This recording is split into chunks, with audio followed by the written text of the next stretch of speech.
So come on in and take your seat, please, because it is 2 o'clock.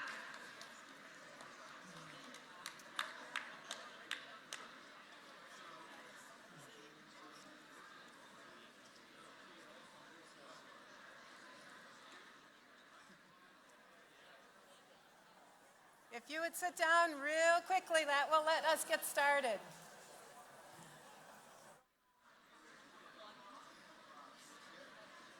Not hearing me? Is that better? Are you hearing me now? Wave in the back if you're hearing me. Okay, good, great.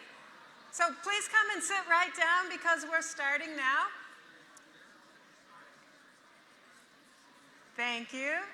So good afternoon. Thank you. My name is Madeline Para, and I am Citizens Climate Lobby's Program Director. It is, thank you.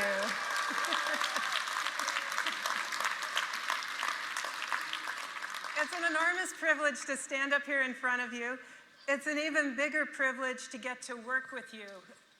It is just an amazing thing to have such supportive, wonderful, passionate people to interact with every time I get up and go to work. So thank you. As I was getting ready for the planning plenary, I started thinking, how do you make plans in this political environment when everything is so new and so unpredictable and so volatile? So I thought, okay, rather than jump over that question, that I would embrace it. And I'll spend a little time talking about, well, how do you, as successful organizations, make plans like that? But first, I want to start with hope. All right? So a volunteer sent the staff this quote by Václav Havel right after the election, and it's still very timely. It goes like this. Either we have hope within us or we don't. It's a dimension of the soul and is not essentially dependent on some particular observation of the world. It's an orientation of the spirit, an orientation of the heart. It transcends the world that is immediately experienced and is anchored somewhere beyond its horizons. Hope in this deep and powerful sense is not the joy that things are going well, or a willingness to invest in enterprises that are obviously headed for early success, but rather an ability to work for something that is good, not just because it stands a chance to succeed. Hope is definitely not the same thing as optimism. It is not the conviction that something will turn out well, but the certainty that something makes sense regardless of how it turns out. It is hope, above all, which gives the strength to live and continually try new things. So, you know, in just this morning here at the conference, we didn't quite get to hear from Marshall, but we got his quote that optimism is a political act and cynicism is obedience. And we heard from Mark about his promise to pass our legislation this year. And we've participated at training in all levels of the organization. You know, so for new members, for experienced volunteers, and for our local leadership. So now, what are we going to do with our skills, our knowledge, and our commitment? Where will our hope take us? Okay. So this plenary is going to focus on the national picture, and then you'll meet with your region and perhaps your state, and work together on setting goals, making plans, and building up your teams. Okay, so you can find the location of that regional meeting in the program book. But in the next hour, we're going to look at the characteristics of organizations that succeed in volatile operating environments. We're going to assess the current state of our organization. We're going to hear from 3 volunteers who've been working with business allies.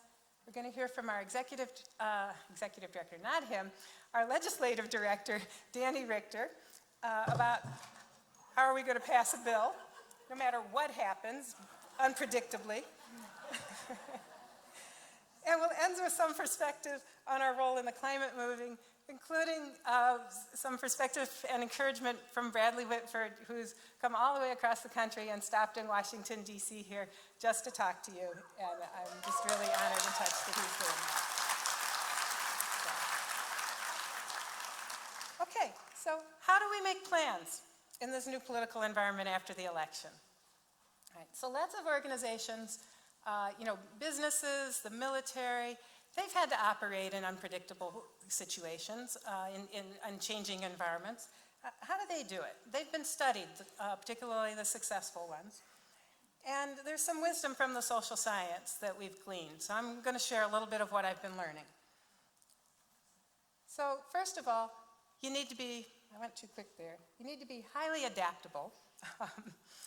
And that's, makes sense, because as things change out there, you have to change in response to them. You have to be quick on your feet. But you also need to know your core principles, so that as you're adapting to circumstances, you don't forget who you are and what you're about. So page 5 of our program book has a page on it called Who We Are that I encourage you to read at some point and remind yourselves. I think it'll resonate with you like it did with me. It's our latest effort to kind of put into words what it means to be CCL in the CCL way. All right, so what are some characteristics of highly adaptable organizations? Well, first of all, the people in the organization are motivated by purpose and play. And so what does that mean? That means that these are people who are passionate about the objectives of the organization, about its mission, and about carrying that out.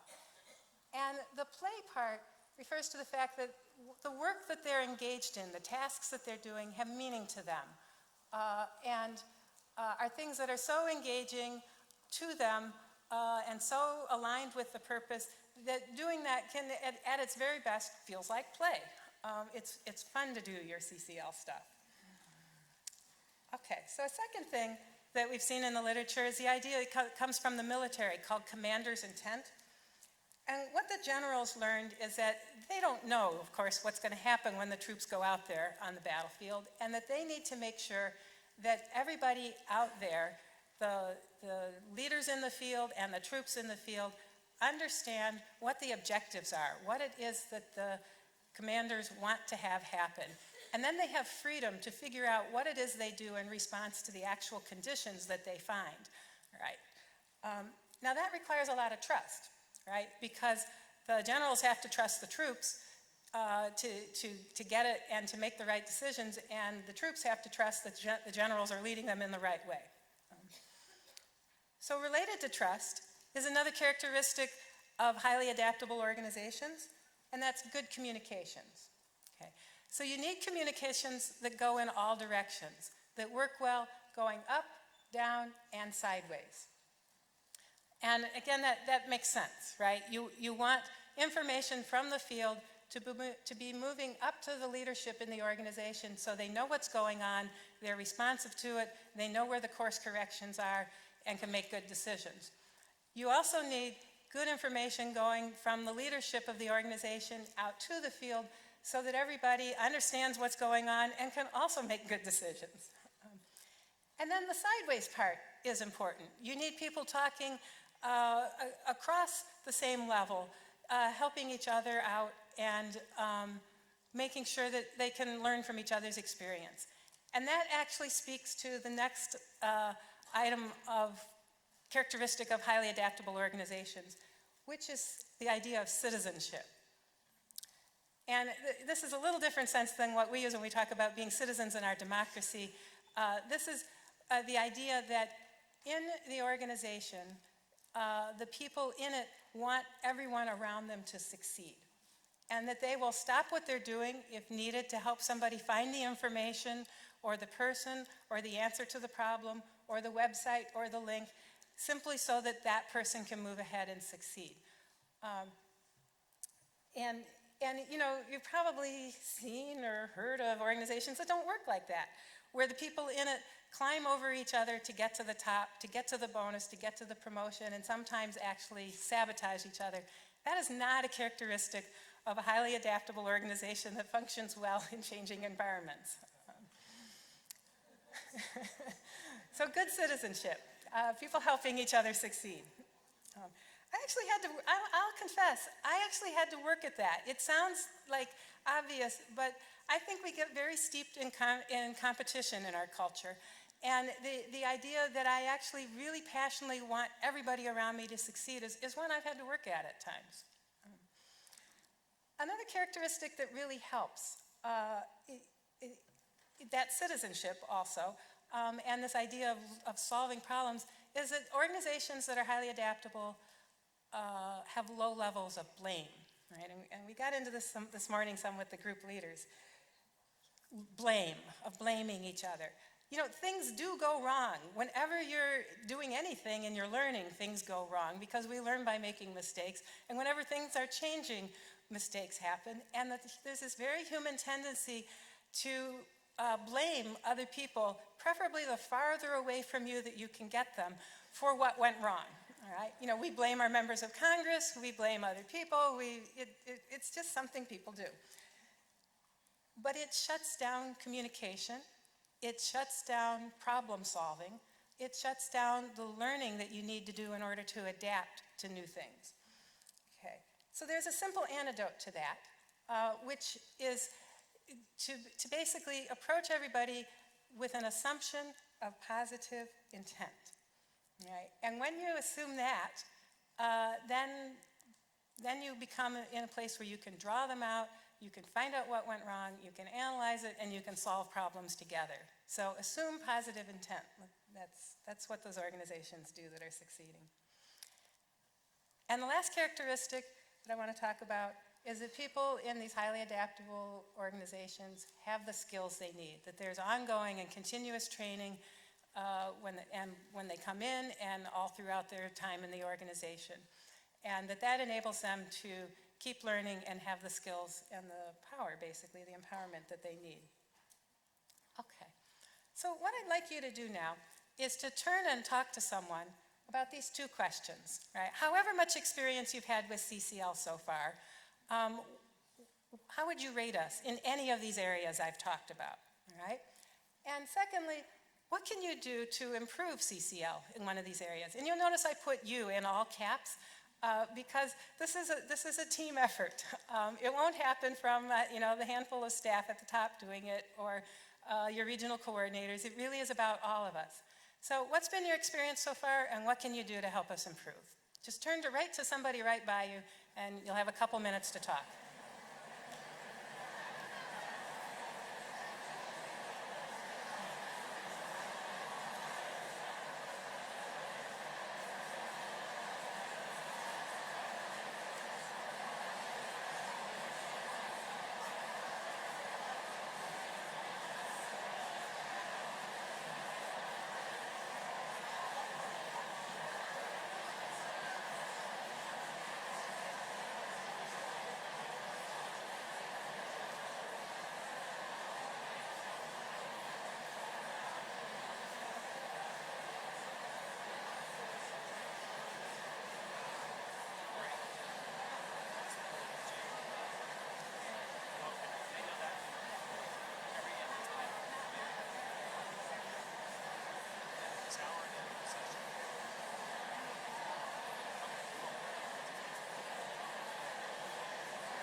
Okay, thank you. Let's raise some hands and get our attention back up here, please. All right. So we're going to go a little deeper into the training part because I'm really excited about this. We're going to give you a preview of what's coming out with CCL Community. Ricky Bradley, come on up here.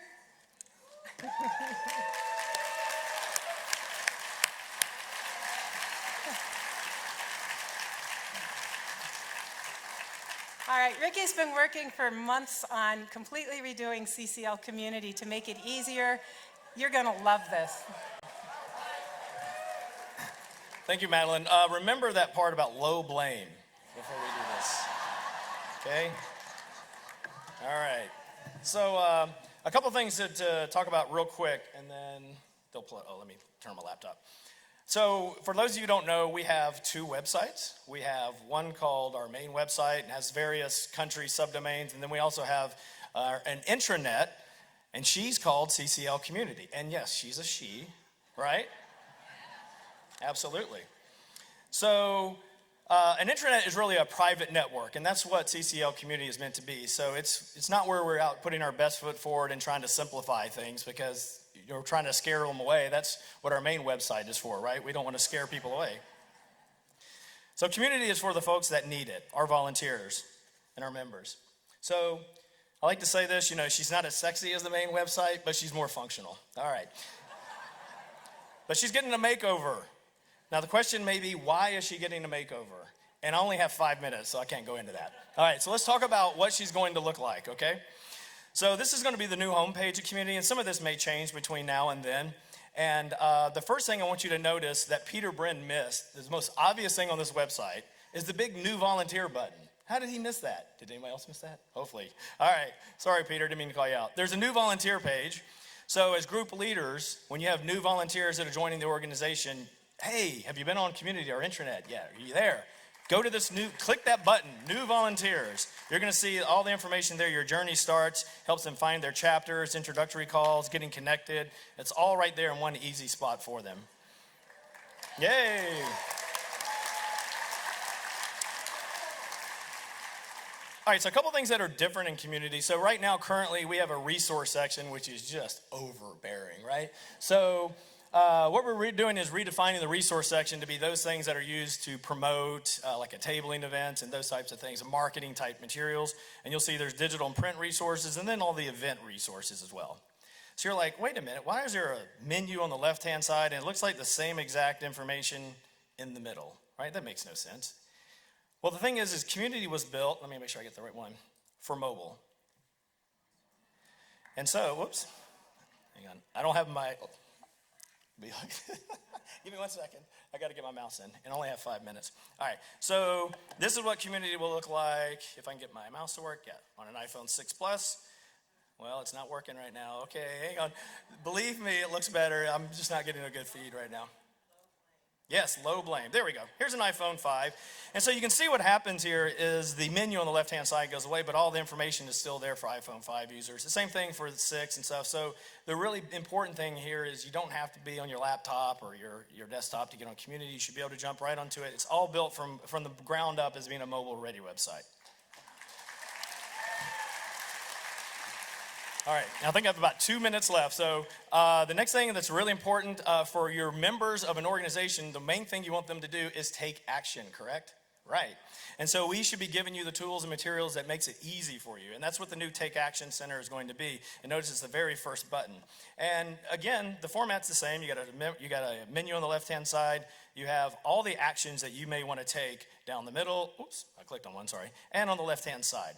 And the cool thing about it is when you click on an action, and I'm sorry, I keep clicking on one, you'll notice that they're usually tabbed actions in the format of here's how you plan it, here's how you do it, and a lot of them have here's how you share it, here's where you can get help, all the different things that you may do to complete your action. So trying to make it really simple and easy for folks to follow. So hopefully that you'll find that helpful. And then the last thing I just wanted to show, if I got that here. It's the homepage, just to review it too. We have a blog on our main website, Steve Valk, the fantastic writer that he is. But a lot of people are like, why do we have to go to the main website to get to the blog? Well, now we just import it into Community, so you can come to the Community as well to find it. And there's a section in here as well, down at the bottom. I think it's going to be really important, what's new on Community. So if you're new, or you're looking for something like a CCU just took place the night before or whatever, it'll be listed here in the What's New section, so you'll be able to find it pretty easily. So there's a lot more that goes into it. Madeline only gave me 5 minutes for something I've been working on for 6 months. There's no blame with that. No blame at all. All right. Thank you, guys. Yeah.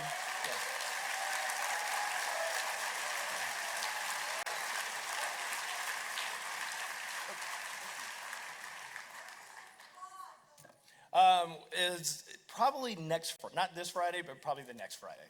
You'll have a lot more information on that coming. Great question. Really great question.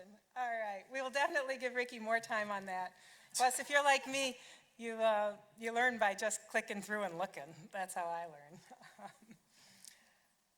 Okay, where are we? Thank you, Vicki. We're going to turn next to the state of our organization. All these little wires are in my way now. And I'm organizing this part based on our levers of political will, which you've probably heard about this morning. There are 5 of them: lobbying, media, grassroots outreach, grass tops outreach, and group development. All right, good. Can you tell I used to be a teacher? Okay, so find the clicker. Thank you. Okay, so just in brief, I mean, you could go on a lot about what you guys have been doing. 1,388 lobby meetings in 2016. I'm especially pleased that we have 78% of the congressional districts that now have a liaison who serves as the point person to them. Obviously, we want that in 100% of the districts. And over 40,000 letters to Congress were sent by our efforts in 2016. Media, lots of letters to the editor. I'll let you read the numbers. Lots of guest columns. Those are longer versions. As you can see, we work the opinion pages heavily. The gold medal, the real top prize is when you get the editors to write. We had 32 editorials calling on Congress to take action on climate or supporting carbon fee and dividend last year. Do you see that number year to date? 62. Nice work, y'all.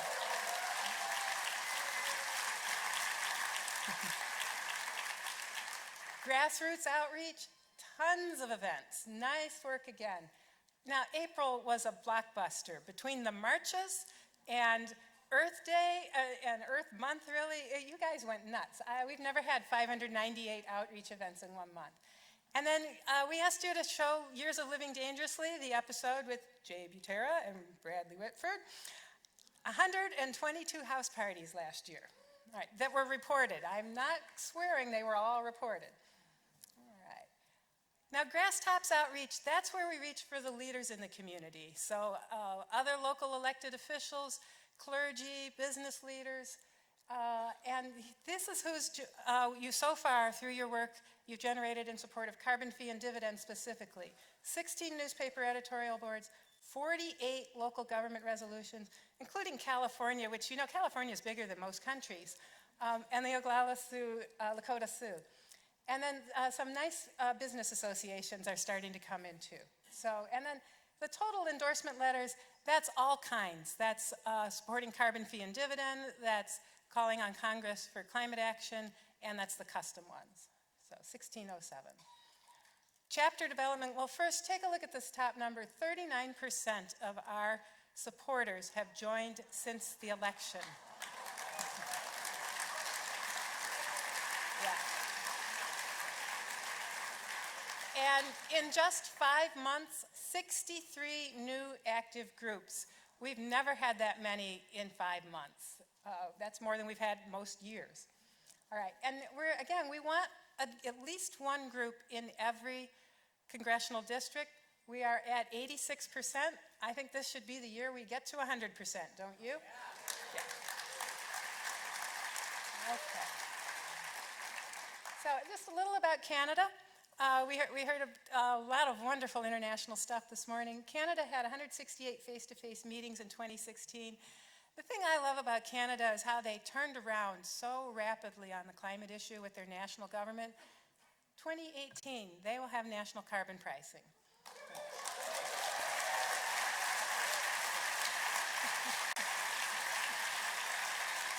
And we're going to join them. They're just leading the way. We're going to join them. Okay. A couple more things. Mark talked briefly about the Republican climate resolution. He mentioned it this morning. What that is, it's a resolution for Republicans in the House of Representatives. Last year it was called the Gibson Resolution. It was reintroduced this year. It's already grown to 20 sponsors. What's significant about that is it offers a vehicle for Republican members of Congress to take a position calling on Congress to work on climate together and on environment. And so this is a good stepping stone. Another one, of course, is the Bipartisan Climate Solutions Caucus. Now, I have a little complaint, you guys. Every time I make one of these slides, it goes out of date.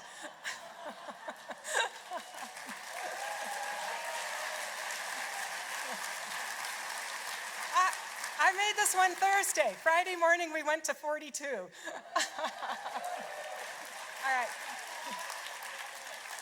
Okay, who remembers the names? I was a little over something.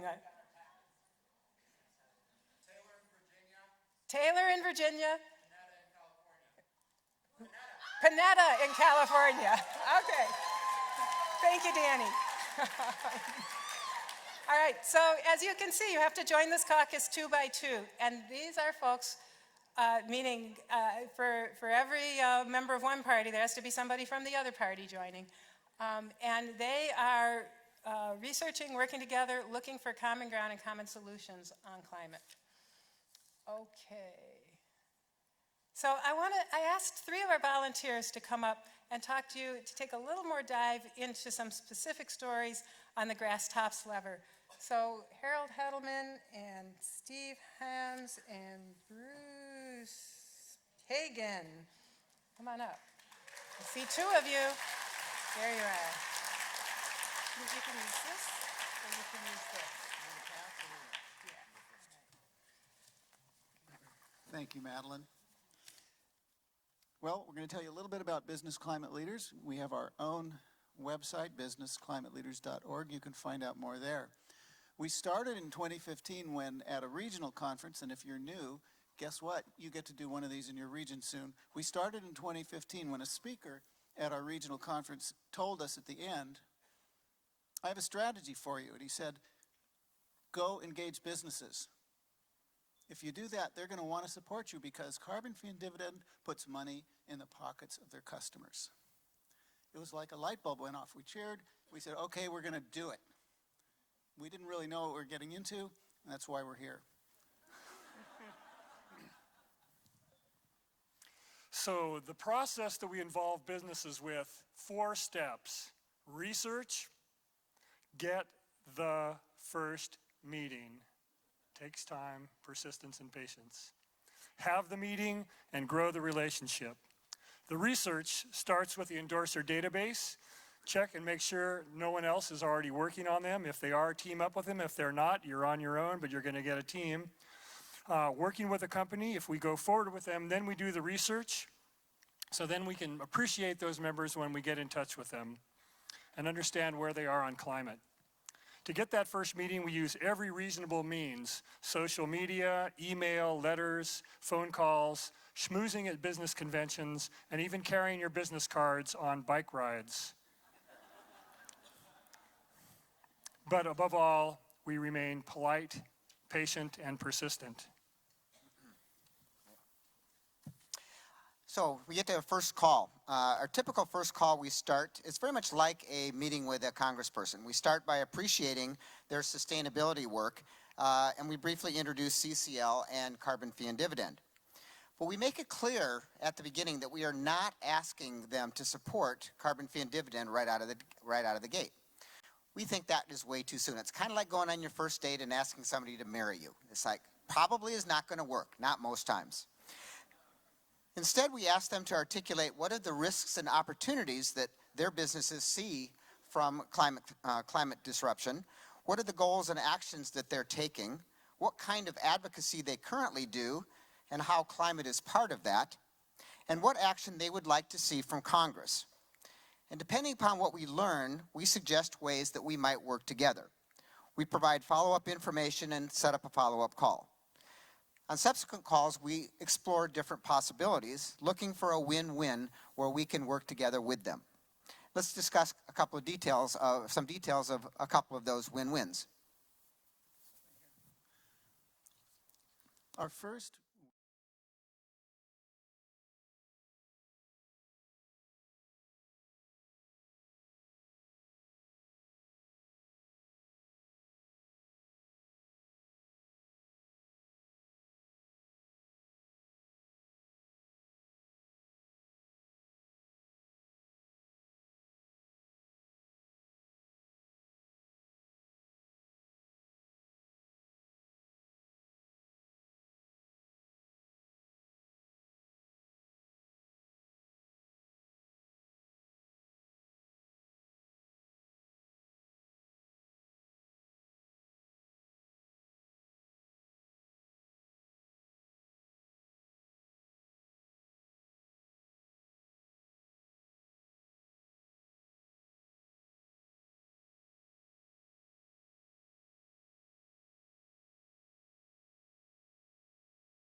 fee and dividend in detail, and although they're not ready to support that legislation, they agreed to sign a set of carbon pricing principles that are available, by the way, on our website, developed by business climate leaders and a group of non-government organizations. And we learned that each Dignity facility has a policy advisor or policy advocacy lead, or PAL, at every one of their facilities. So we asked if these PALs could hook up with our CCL chapters during the spring lobby drive, and they agreed. So we are now making introductions between the chapters and those hospital people to lobby members of Congress in district. Thanks, Bruce.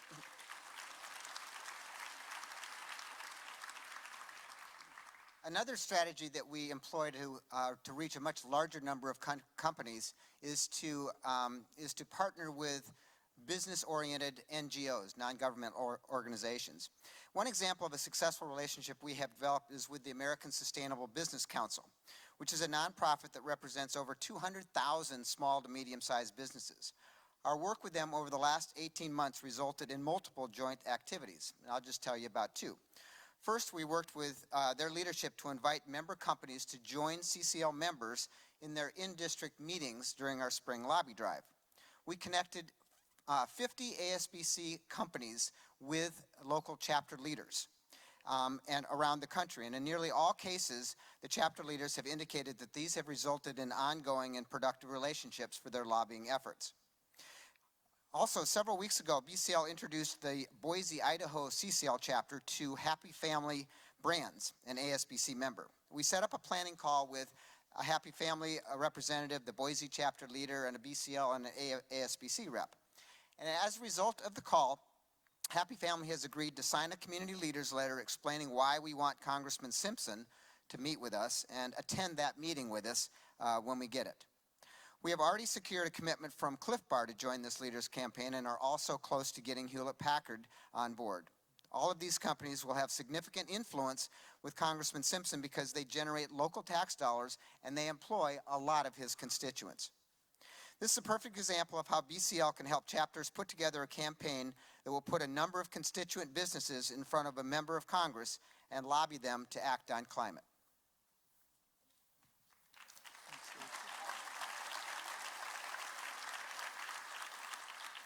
And the reason it took three of us to say all this is that we're a team.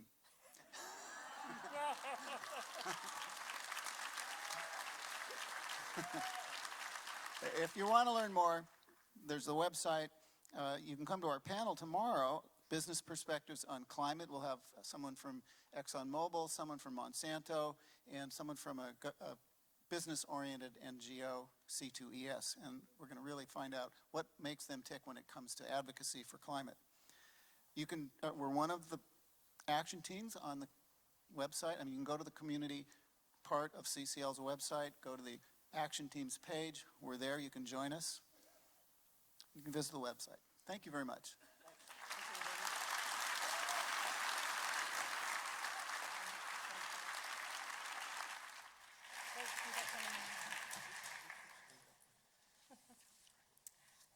Thanks. That was Harold Hedelman, Steve Homs, and Bruce Hagen. Just fantastic. Okay, let me see where I am. Got a little bit of their stuff and a little bit of my stuff. Never should have taken the staple out. Woohoo! Okay, well, let's just see where we are on the slide.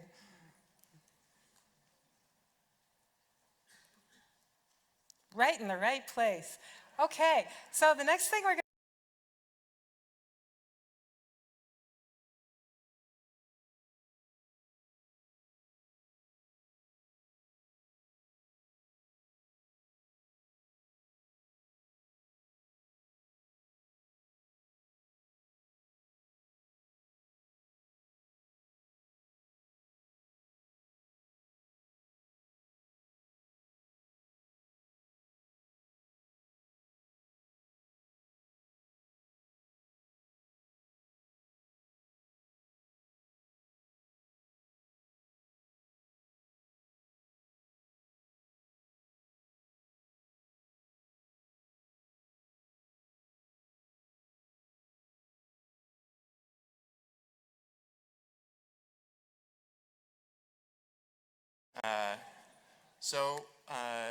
We're not going to have questions after this, but there's going to be plenty of time. I'm going to be back this evening, and there'll be a lot of time for questions. So if you have questions in what I'm about to say, please write it down. I would love to address your questions this evening. So what I'm going to do is I'm going to talk about the current status of our bill, what is required for passage. I'm going to break that down into two sections. I'm going to cover 5 steps before introduction. I'm going to go over 7 points after introduction. And then I'll give you what my perspective is, very 30,000-foot view of where we are with Democrats and Republicans. Before introduction, the first thing we need to do is we need to get our bill text through Legislative Council. What is Legislative Council? Legislative Council is the group of lawyers who writes all bills in Congress to make sure that they are in line with existing law. This is going to have to be done by a Republican, and I've been led to believe that this takes about 2 weeks to do. Second thing we're going to need to do before introduction is get a CBO, that's Congressional Budget Office, or JCT, that's Joint Committee on Taxation, score. And a score is the effect that a policy will have on the budget, specifically the deficit, over 10 years. This is also going to have to be done by a Republican, and if everything is working well and they're properly motivated, the CBO and the JCT can do that in as little as three weeks. The CBO, the JCT, what they do is these are entities of Congress, for Congress, by Congress. Members of Congress are very accustomed to working with these agencies and their scores. They know how to use them, how to talk about them. They're very comfortable with them. It can be very simple. It's not going to be something like the Remy report in its detail. I've been told that it can be as simple as a single line in an email. Third thing that we need to do is we need to continue to pack House Resolution 195 and the Climate Solutions Caucus. And I do have to say, on these two things, we are doing extremely well on this. My goal here is to have Madeline I always want her slides to be out of date. That's my personal goal, and I do hope she blames me for that. So we're already doing extremely well on this. Between both of those efforts, we now have 26 Republicans between those two. And when you think about that, what that means in terms of votes, if you assume all Democrats are not voting for a proposal, you only need 23 Republicans to break with their party, and then you have a blocking minority within the majority. And so we saw that in action the first go around on health care, and now we actually have three spare votes. This is not at all a safe number. I would like to get that much higher, but to look at where we were in September of 2015 before the Gibson resolution was introduced, or in January of last year before you had the Climate Solutions Caucus, this is a world apart. And so I really want to do that. Another reason why these two efforts remain important is because of the signal that sends to the Republican base. If you look at a study from 2012 in the journal Climatic Change by Bruley and his co-authors, what he looked at is how public opinion had changed around climate from the period of 2002 to 2010, and the number one factor that was correlated with, not necessarily causing, but correlated with changes in public opinion was when elected officials talked about climate change like it was something real, that humans had an impact on, and that Congress should do something about. And the interpretation was that when elected officials do that, that gives permission to the base to say, I can be a conservative and I can want to conserve. I am a part of the party of Teddy Roosevelt, part of the party that helped sign into law the Clean Air Act with one dissenting vote in Congress and signed by a Republican president. We want to get back to that America. It has existed, and I think that these two efforts, just by saying yes, I think that those Republicans are helping us to do that. Fourth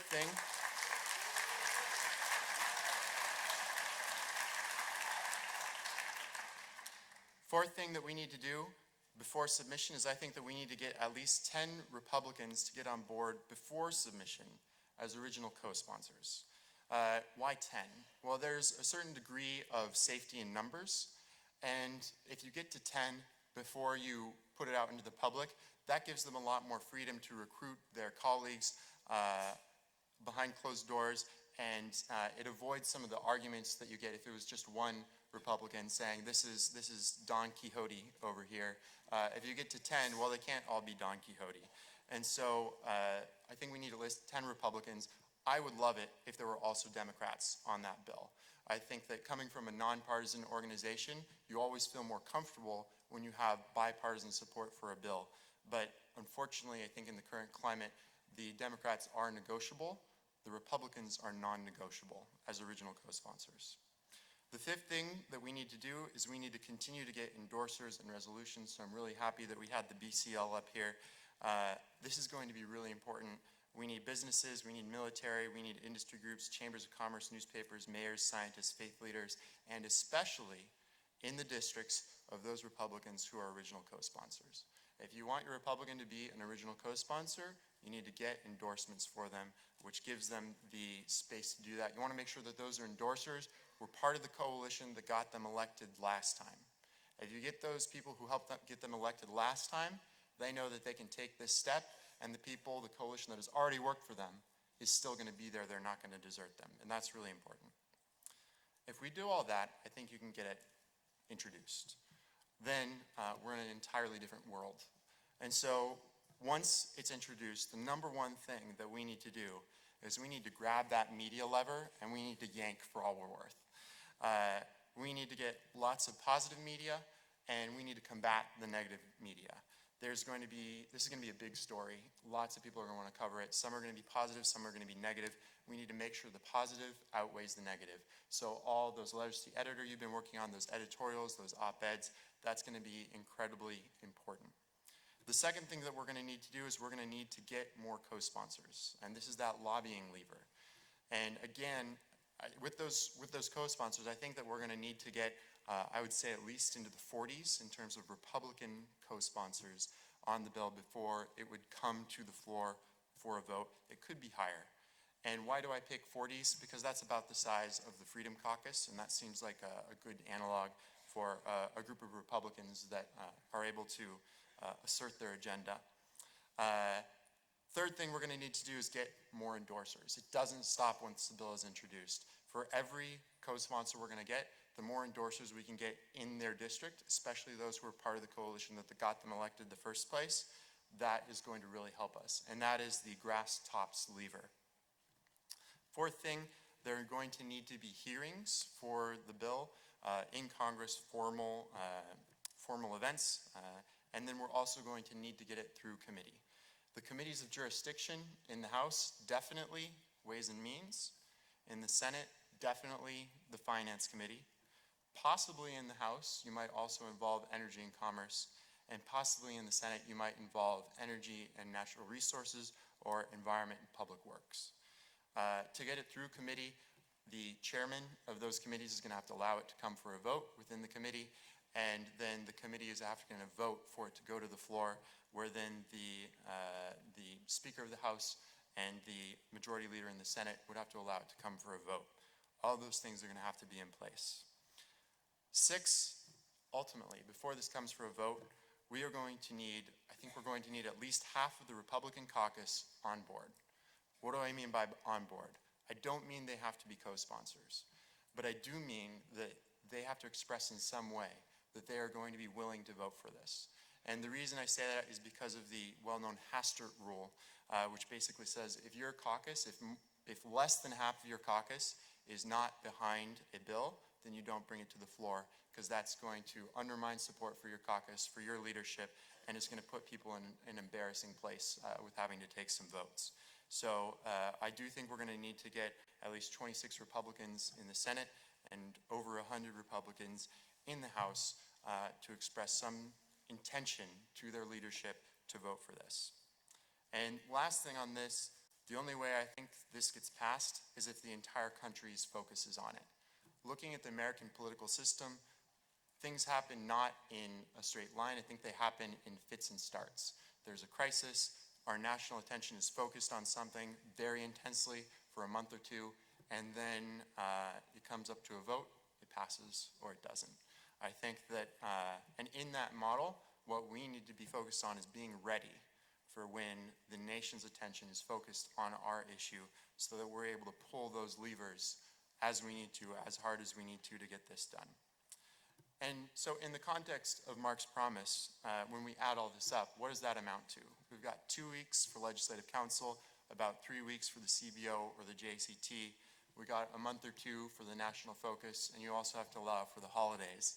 And so I think that if we haven't started getting our bill text through Legislative Council in early October, then alas, Mark, at that point, I'm afraid you won't be able to make good on your promise. So, but as Mark said, the power of a promise is orienting ourselves to making it happen. And so that's what we need to do, is we need to make sure that we're ready for that final kick between now and October to make sure this happens. So that's my assessment of what we need to do to get our bill passed before introduction, after introduction. What is the current status on Congress? How are Democrats doing? How are Republicans doing? With Democrats, I think that a great many would vote for our proposal. I think for a great many of those, it wouldn't be their first choice. I think there are a lot still who would prefer to use some of the revenue for other projects. I think there are a lot still who would have preferred a cap and trade system. But ultimately, I think that the majority of the Democratic caucus would vote for our proposal. A concern I do have about the Democratic caucus right now, and given that Republicans are in control of both the House and the Senate, I do think that if a carbon fee comes up, I think that it's very likely that, like the Climate Leadership Council proposal, it will involve some rollback of Obama-era regulations. And I think that is not in our policy. I just want to be clear on that. But I do think that that will be necessary. And I worry about how Democrats will respond to that. I think a lot of them would not be willing to compromise on that. So I do see choppy waters on that. And then I know that a lot of you have been frustrated in your relationships with Democrats, some of you surprisingly so. And the thing that I would advise there for a lot of Democrats, what the biggest gift we can give, the best advocacy we can do, is to give them hope. They are not in CCL, and so they don't hear the wonderful things that you get to hear about all those actions that we're taking, the success in the endorsers, the success on the Climate Solutions Caucus and the resolution. So please do tell them about that. Tell them about the endorsers that you're getting in their district, because in a lot of cases it will be news to them and it will be welcome news. And when you share that kind of news, I think that the opportunity is to move from you going and being a citizen lobbyist to you going in and being a citizen partner.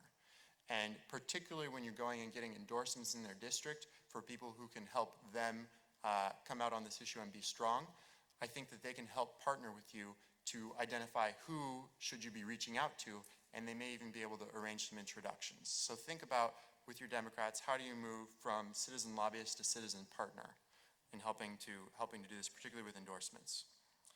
For Republicans, I will say that we have serious conversations going on with Republicans about introduction, getting to that first step of getting Legislative Council to draft up something.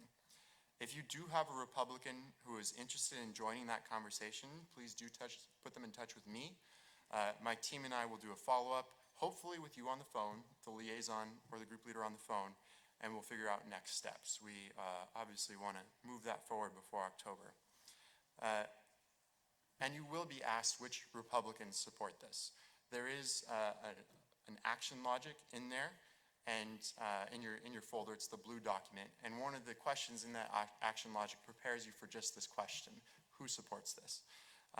They're asking partly about Republicans in Congress. They're asking partly about who in the wider political landscape. There's also a sheet in your folder about who in the wider political landscapes does that.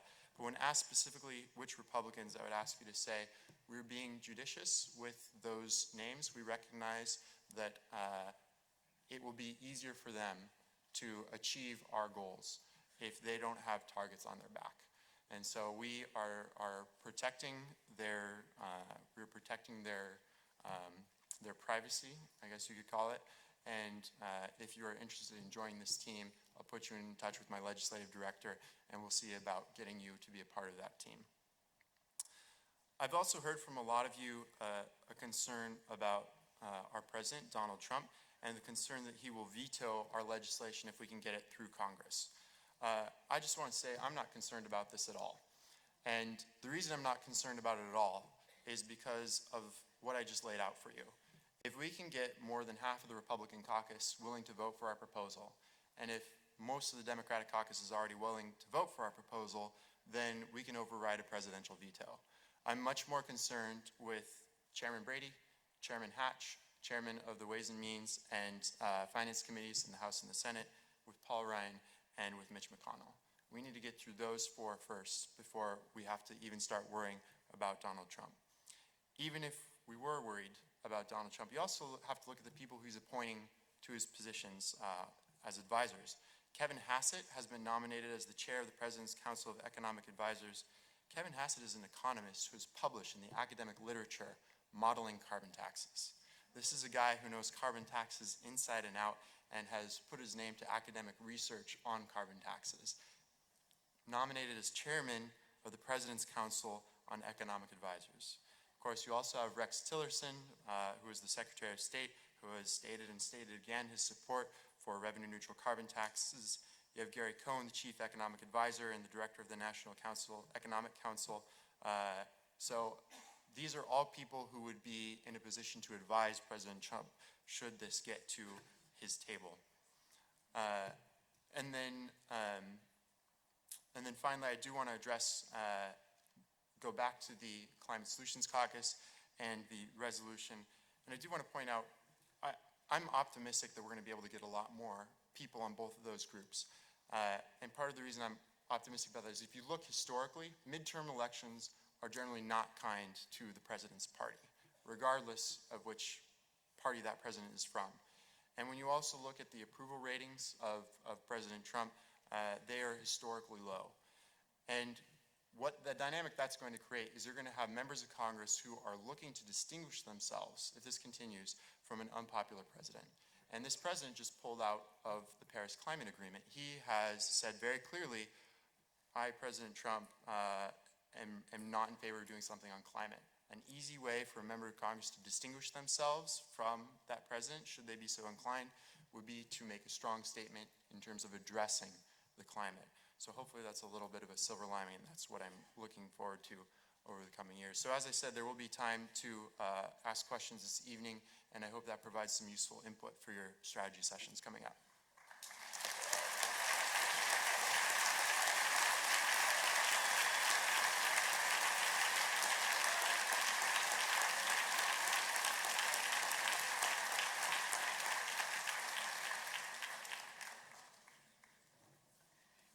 Isn't Danny amazing? Wow. Yeah. Thank you. I'm sure you have a million questions, but there will be time for that tonight. So I want to just say a few words about where our work fits into the big picture of the climate movement. And let me skip that. That's why I like this image. You know, we're just one part of something really, really big going on there. There is more work happening on climate in more ways than I believe any one person could know. And that's good. It's a huge problem. It needs everybody working in a multitude of ways. But just as a reminder, where does CCL fit into that constellation? And these are things that you know. But given how many of us are new, sometimes I like to restate things. So CCL has chosen to focus on the US Congress because a problem the size of climate change needs the government of the largest economy in the world proactively working on it. We also believe, as you can see, that any solution needs the support of both conservatives and liberals in order to be adopted and to stay in force. Right? And so we've worked hard to establish those relationships across the aisle. And we believe that it's the job of us as citizens to do that, to build the political will to get serious climate change enacted, no matter how daunting that may sound after what you heard from Danny. And we believe that ordinary Americans are capable of rising to that challenge and will become extraordinary advocates when given the opportunity and support that they need. And you are the proof of that. You could applaud, I don't mind that. You are. So like Danny said, you know, there's this temptation with the Trump administration rolling back regulations and pulling back our participation in the Paris Agreement. There's this temptation to think that therefore Congress must be hopeless. But it's having, I believe, the opposite effect. I think it's precisely because the administration is just so bad, the worse they become on climate, the more the Climate Solutions Caucus is growing. I think that's why it's tripled in size since the election, right? So they need more and more in Congress to be the reasonable ones. So let's make great big glasses of lemonade out of those lemons. All right, so I like to describe CCL as working from the inside and building relationships with the decision makers. Another part of the movement builds pressure from the outside, and I see both of those as absolutely necessary, all right? I believe that the push and pull of those two approaches will help to squeeze Congress forward, and I'm just imagining a little watermelon between my fingers, just squirting it out there, all right? It's gonna push it forward. It's not very workable for one group to follow both strategies at the same time, however, which is why I'm glad there's a lot of different groups, all right? So for example, I can't simultaneously protest the members of Congress that I disagree with and then turn around and have a meeting with them the next day and expect them to talk openly with me and have a good dialogue. You just can't do both at the same time, right? But CCL is ideally positioned to support conservatives to step forward on climate and to find more of their fellow conservatives to join them. And we're ideally positioned to encourage Democrats to not just be an opposition party, all right, but to work with conservatives whenever those opportunities arise. So, full steam ahead. All right, so to give us some extra encouragement, we've got Bradley Whitford here. And Jay Butera's going to come up and introduce him. And then I'm just really looking forward to hearing from actually both of them and Brad.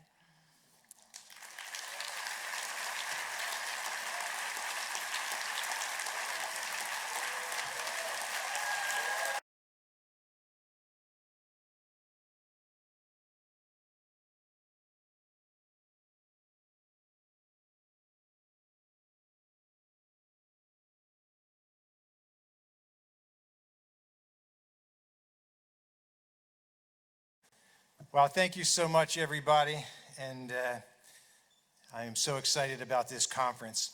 But I want to tell you, one of the great experiences of my life has been getting the opportunity to represent CCL in the National Geographic Channel episode of Years of Living Dangerously last year.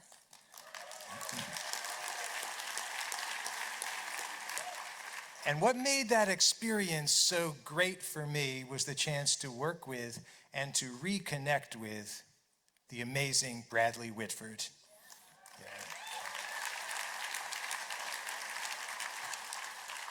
Fun fact that you might not know, I have known Bradley Whitford since he was in 7th grade. His brother, the great nonfiction writer David Whitford, is a lifelong friend of mine. And back then, in middle school, Bradley was just Dave's little brother. And who would have thought that decades later I would turn on the TV to see David's little brother playing the inimitable Josh Lyman in that now legendary series, West Wing.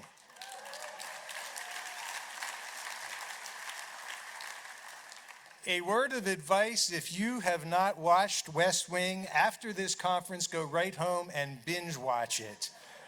Watch all 7 seasons, all 156 episodes, because it will teach you about the way our government should be.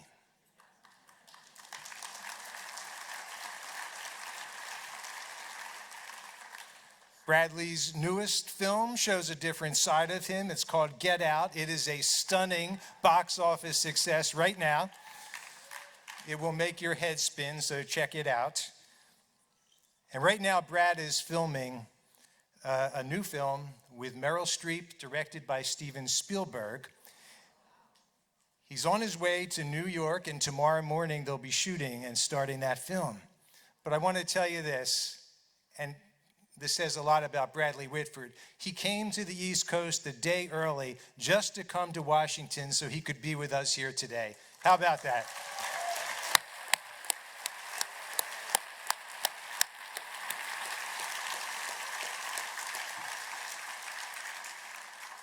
But I want to dial back a little bit to that West Wing series, because to this day, I believe that West Wing and Josh Lyman, Bradley's character, are a deeply embedded part of the DNA of Congress.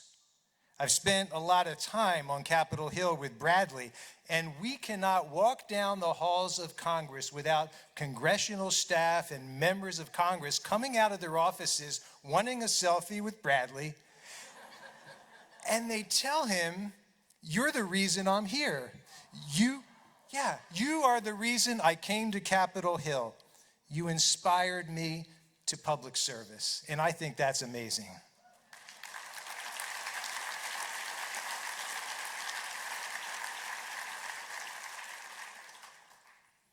Bradley is directly responsible for at least 2 or 3 members, Republicans, joining the Climate Solutions Caucus.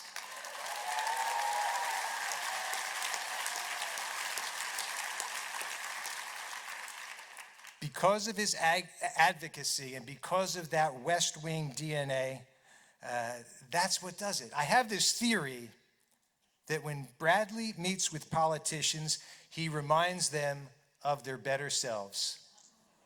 He reminds them of why they went into public service and came to Capitol Hill. Bradley and West Wing have inspired a generation to know how good our democracy can be. Bradley came to CCL because of years of living dangerously. But like so many of us, when he came to CCL, he didn't want to leave. Now, when the filming of Years of Living Dangerously was finished, when the premiere was behind us, the episode had aired on National Geographic, I have to tell you, it was a strange time for me. It was kind of hard for me to shift gears after all that excitement. And then one day, in the middle of that funk, an email pops onto my screen. It's from Bradley. And it said, "Jay, let's go back to the Hill. We don't need those cameras and microphones. Let's just go do some meetings and get this job done."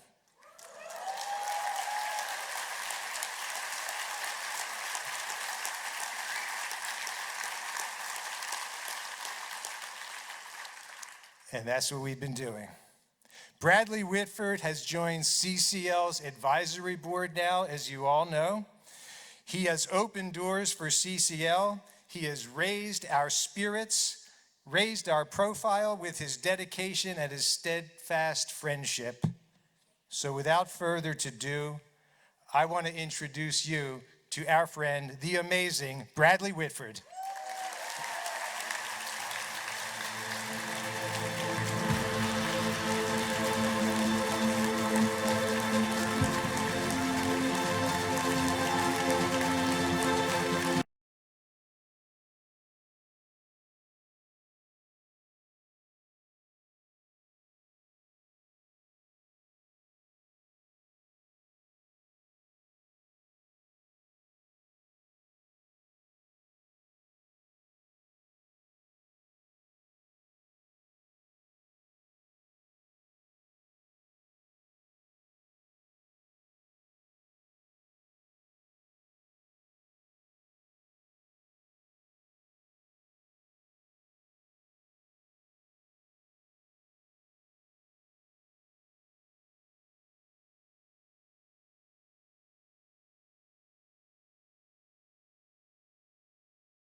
And it has meant a lot to me to see the profound work, the urgent work that you're doing, and the amazing, effective, respectful approach that you all take here. It is inspiring.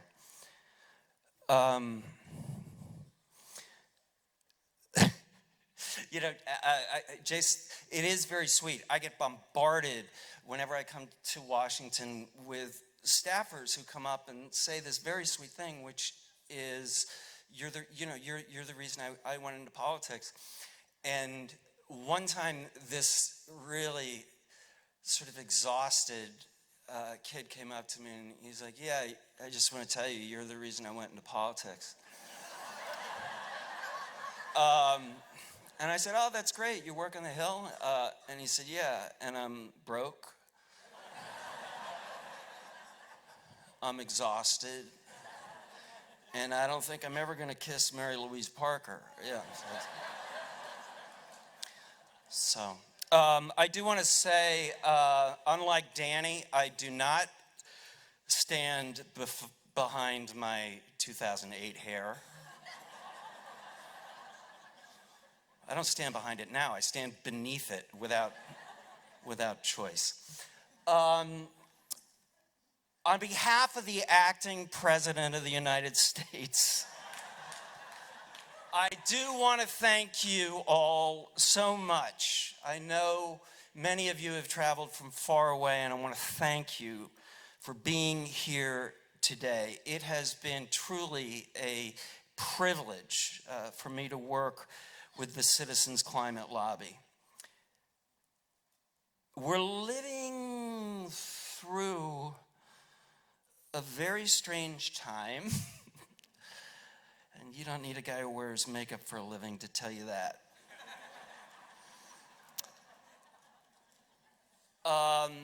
But it makes the work that each one of you are doing here more urgent than ever in ways that extend profoundly to me, far beyond the issue of climate change. If there is an upside to this period of civic dysentery, hashtag, no, don't do that, don't do that. It's not our message.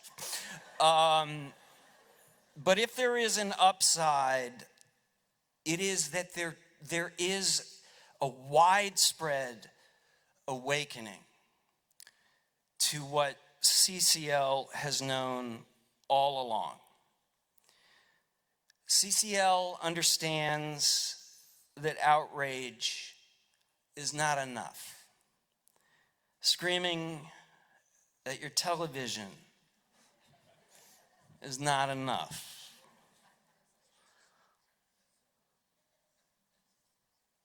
CCL understands that you have to have a tangible legislative goal.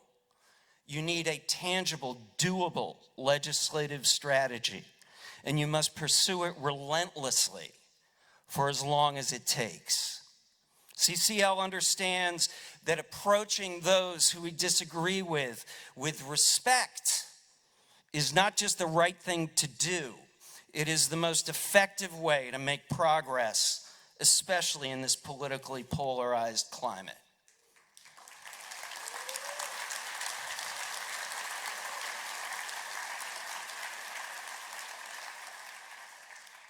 Now, I know that this has been a difficult couple of months. Bad writing. I mean, if somebody pitched this in the West Wing room,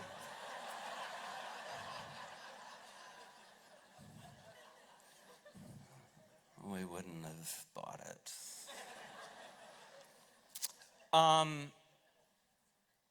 So yeah, we would be in denial if we weren't acknowledging our disappointment in not being at the place we so easily could have been. But it's striking to me to be here in DC celebrating, on the day that we celebrate Gay Pride, and the incredible progress that has been made in their battle for equal rights under the law. So the next time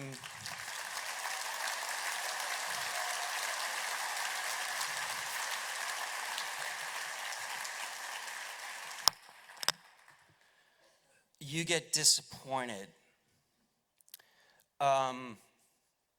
I want you to think about something that happened in 2008. There was a thing called Prop 8 in California, this kind of egregious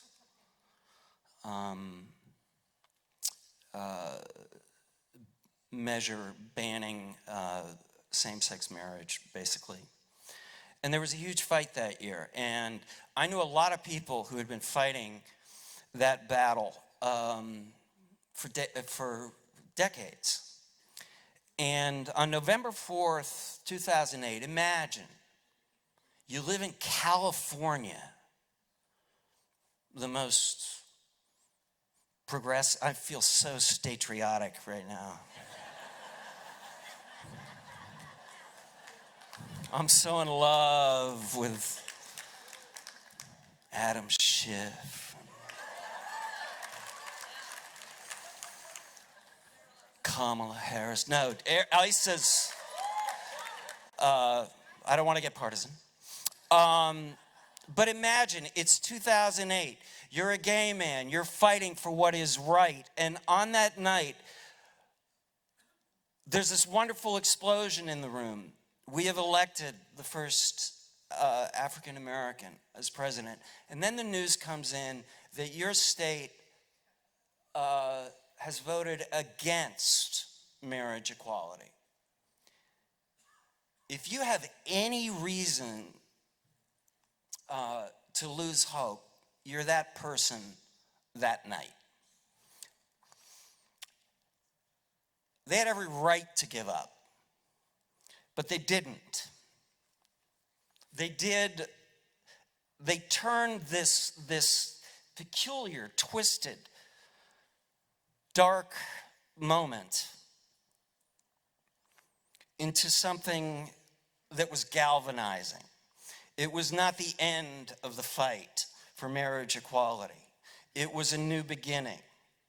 And if you told me on that night that 7 years later, the Supreme Court would rule because of activism, persistence from people in support of marriage equality, I never would have believed it. So just remember,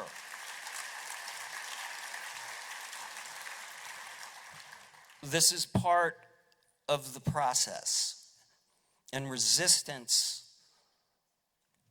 to your goals will strengthen you. So now is the time when the obstacles we encounter must strengthen our resolve. So I say, you go, CCL.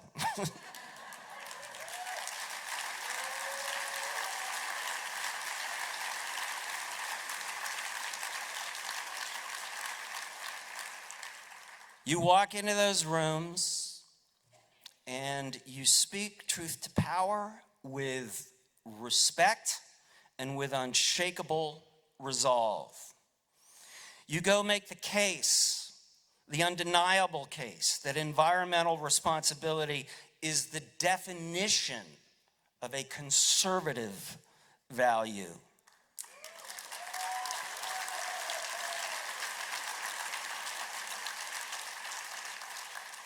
You make the case that so many of our corporate allies are making, and we need to encourage them to make it more, that climate solutions are economic opportunities.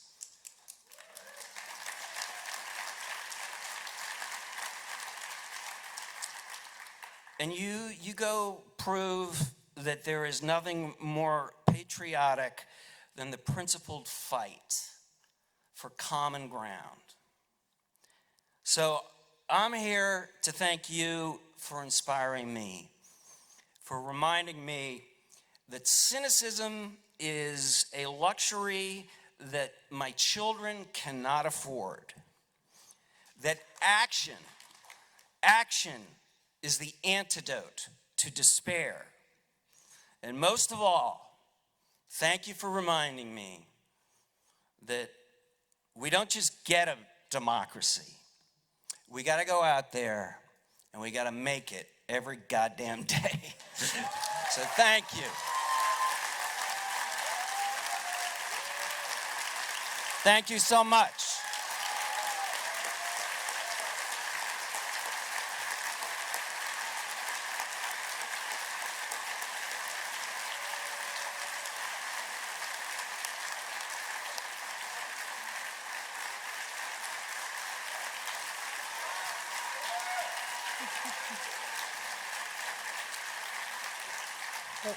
Wow. Wasn't that wonderful? Yeah. All right. So you've got about 13 minutes before you go to your regional planning sessions and make some more happen. So have a quick bathroom break and try to be there right at 3:30, please.